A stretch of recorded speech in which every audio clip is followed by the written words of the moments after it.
Me and Joe, my friend Joe, say hello. Hello, Joe. Hello, how are you doing, Joe? Jo- Hey, what's going on there? Joe's a good friend of mine, and he's a dog man. He used to be heavily involved in the United States Neapolitan Mastiff Club. Been around a long time, and we were talking, having a private conversation. Nope. I was sober, he was drunk. That's how it goes. Well, And that, but he gets to talking, right? And that's when I had revealed to Joe in a personal conversation about my breed concept of the Molosso Presa Mayo. And at that time, there was no name to it. It was just an idea. I sent him a little drawing that I made. I just kind of drafted out this little drawing. And I'd actually been thinking about it since I was 24, 25. What's the coolest dog? What would that look like? Your dream dog. What was the conversation? Yeah, that was the conversation. Yeah, what's the cool? And so I show him this is what I would want, and and I'd never showed that to anybody before. I think I had a conversation or two about it with Joe and Lisa Centropini when I was younger, and it was just a very casual conversation. But Joe was drunk enough to take the conversation further. You know, and he was ready to talk, right? Right. And so I sent him a little picture that I drew. I said, this is kind of what I'm thinking, and it's just an idea. I was kind of hesitant about it, to be honest, but he wasn't, you know. And he said, dude, he was like, this is cool, and it actually makes sense. He goes, this is a really impressive looking animal, and he goes, and the way that you have the head there, it's got room for its teeth, you know, looks like it can breathe. There's no hope I don't say that brachycephalic, Yeah. brachymorphic impediment, none of that. And he just liked the idea, you know. So we started having a lot of conversations about it. And you look like you want to say something, Joe. Did you want to say something? Oh, you go. Okay. He'll chime in here. Yeah. And so some time goes by, and I'm not a real computer savvy person. I don't really love technology, but I ended up downloading a couple photo editing apps on my phone, and they were pretty complicated. It was like a $20 app, you know, and I ended up learning how to use it. I just figured it out, and I'm an artist, so I was able to make some pretty cool photoshopped images, right? And I've made a lot of them over a period of time. And I showed Joe some of the first ones, and he said, yeah, you got to throw that on Facebook. Yep. And we were just screwing around, to be honest. You know, it wasn't like there was no plan there. It was just like, yeah, just throw it up there, whatever. And so I did, and it got real crazy real quick. You know, it wasn't the plan. It just got nuts. I mean, somebody shared it to a group, and by the end of the night, there was 6,000 shares or something like that. It was just insane. And in that process, we kept trying to come up with names, and we talked about a bunch of names. That's true, and I did not come up with the name.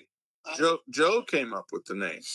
You might as well tell him what it means. Okay, well, it's basically, I'm looking at this, what they call in Naples, the old dogs, Presa. And another name for these types of dogs, the blood of these types of dogs from all around the world, they're Molossoids. It's a Molossian. So I kind of added the two because it's the same, it's kind of similar to the same dog.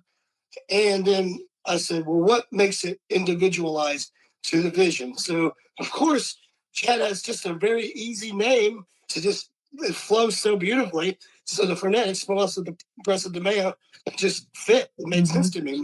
Molosso, Presa Mayo's, you know, it's got a nice ring to it. Right. And what we decided, it was kind of cool. Yeah, it was a good conversation. And so, you know, people usually just call it a Presa Mayo for short, right? Or so it just materialized the way that we thought it would.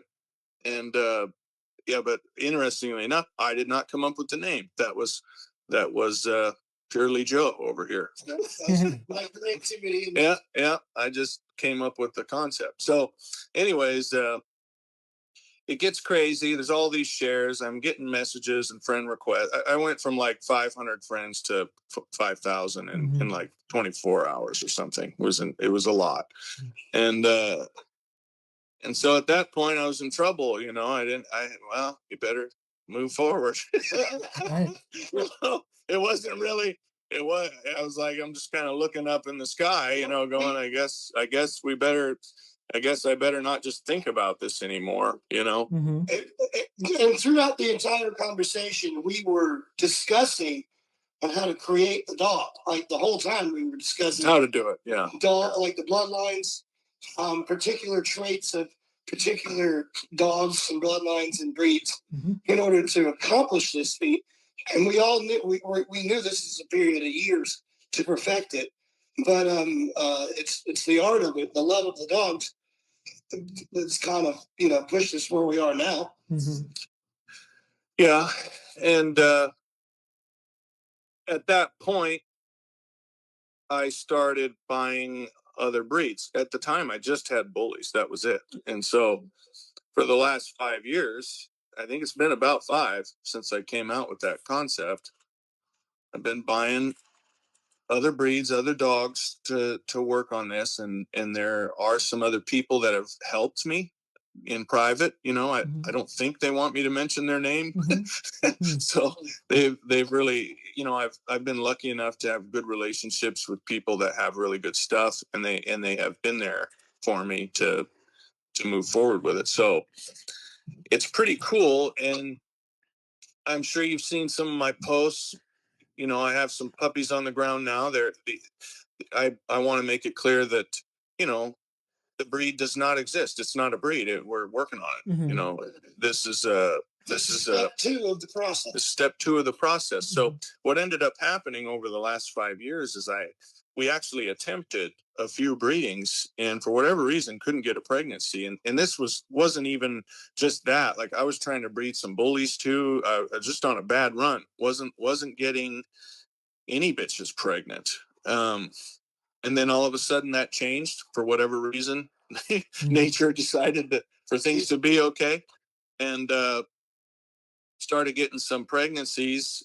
Finally, I got a pregnancy for the project, but only got one puppy out of the deal. There was actually 2 puppies, and one of them ended up dying within the first day. It was just a weak puppy. And the other one was born naturally. The other one was in a truck on the way to the vet. Yeah, the other one was born naturally, and I don't. It's really not that hard to figure out if someone wants to dig, but I don't talk about the breeds that I've used publicly. I've never done that. There's a lot of chatter about what I'm using, and it's almost always incorrect, which is odd to me. It's pretty obvious. I mean, you can see what dogs I have. It's just kind of not that hard to figure out, but I don't publicly mention it. But to put it into perspective, the mother of this puppy was a 50-pound dog, and the father was a 180-pound dog. And she pushed the puppy out naturally just fine, which is pretty cool, I think. So that resulting offspring is the mother of these current puppies. And I've posted pictures of her a few times. I don't know if you've seen any of them, but she's a very interesting looking dog. She's in the right direction. She's definitely not the end goal by any means, but she's pretty good size. She's a 90-pound bitch, so she's kind of right in the middle of the 2 parents. And really what we're going for here is a larger dog. I don't think a lot of people understand that. We're going for, I'd like to see bitches at 120 pounds, and I'd like to see males at 150 to 160 pounds, somewhere in there. And that's not easy to do when you're dealing with big breeds and small breeds at the same time. The slapping the right traits on the big traits, and picking and choosing what you want. It doesn't always work that way, right? Like you don't get to just decide. So it's been quite a battle.